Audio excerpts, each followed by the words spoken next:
राम सेतु, आस्था, एकता और समर्पण की कहानी। त्रेतायुग का वह समय जब रावण ने माता सीता का हरण किया और उन्हें लंका में बंदी बना लिया। प्रभु श्री राम अपने भाई लक्ष्मण और हनुमान के साथ माता सीता को वापस लाने के लिए समुद्र पार करने की योजना बना रहे थे। लेकिन समुद्र का विशाल विस्तार उनके सामने सबसे बड़ी बाधा था। राम सेतु का आरंभ। राम भक्तों का दल समुद्र तट पर इकट्ठा हुआ। श्रीराम ने सभी वानरों को बुलाकर कहा, क्वोट, इस समुद्र को पार करना असंभव नहीं है। अगर हम एक साथ प्रयास करें तो कुछ भी असंभव नहीं। हम यहां से लंका तक एक सेतु, पुल बनाएंगे। क्वोट। हनुमान, अंगद, नल और नील जैसे वीर वानर राम के इस आदेश को सुनकर उत्साहित हो गए। नल और नील को यह वरदान था कि उनके द्वारा फेंके गए पत्थर पानी में डूबेंगे नहीं। वे तुरंत काम पर लग गए। आस्था और परिश्रम का संगम। वानरों ने जंगल से बड़े-बड़े पत्थर लाने शुरू किए। हर पत्थर पर क्वोट, श्रीराम क्वोट लिखा गया और उन्हें समुद्र में फेंका गया। जैसे ही पत्थर पानी में गिरता, वह तैरने लगता। यह देखकर सभी वानर और राम भक्तों का उत्साह बढ़ गया। एक दिन एक गिलहरी पास के पेड़ से दौड़कर आई। उसने देखा कि वानर बड़े-बड़े पत्थर उठा रहे हैं। गिलहरी ने सोचा, क्वोट, मैं इतनी छोटी हूँ, लेकिन अगर मैं कुछ मदद करूँ, तो यह मेरा सौभाग्य होगा। क्वोट। वह रेत में लोटपोट कर अपनी पीठ पर रेत लाती और पत्थरों के बीच डाल देती। वानर उसे देखकर हंसने लगे। क्वोट, तुम इतनी छोटी हो, तुम्हारी मदद से कुछ नहीं होगा। क्वोट, एक वानर ने कहा। श्रीराम ने यह देखा।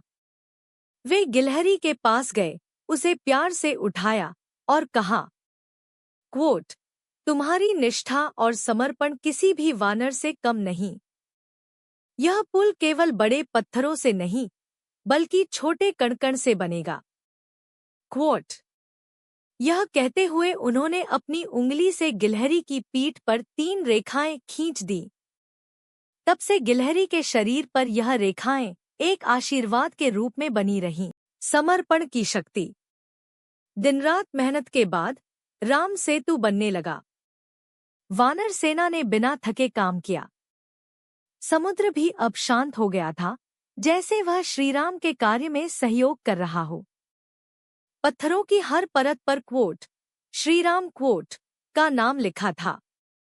यह सेतु केवल पत्थरों का पुल नहीं, बल्कि आस्था और विश्वास का प्रतीक बन गया। आखिरी पत्थर और हनुमान का बलिदान।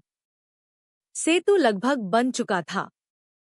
तभी श्रीराम ने देखा कि हनुमान दूर खड़े हैं। उनके चेहरे पर चिंता है। क्वोट, हनुमान, क्या हुआ? क्वोट, श्रीराम ने पूछा। हनुमान ने कहा, क्वोट, प्रभु, मैंने इस पुल में अपने बल का उपयोग किया है, लेकिन एक पत्थर मैंने अकेले लगाया। मुझे डर है कि वह पत्थर आपकी कृपा के बिना गिर सकता है। क्वोट। श्रीराम मुस्कुराए और बोले, क्वोट, हनुमान, तुम्हारा बल और समर्पण इस पुल का आधार है। तुम्हारा डर केवल तुम्हारी विनम्रता है। यह पुल तुम्हारी और पूरी सेना की आस्था का फल है। क्वोट। राम सेतु का समापन। अंत में सेतु बनकर तैयार हुआ। यह केवल पत्थरों का पुल नहीं था, बल्कि यह मानव और प्रकृति के बीच समर्पण और विश्वास का प्रतीक बन गया। श्रीराम और उनकी सेना ने इस सेतु के माध्यम से समुद्र पार किया और रावण से युद्ध कर धर्म की विजय प्राप्त की। सीख। इस कहानी से हमें 3 महत्वपूर्ण बातें सीखने को मिलती हैं। आस्था और विश्वास। जब हम ईश्वर और अपने प्रयासों में विश्वास रखते हैं, तो कोई भी बाधा बड़ी नहीं होती।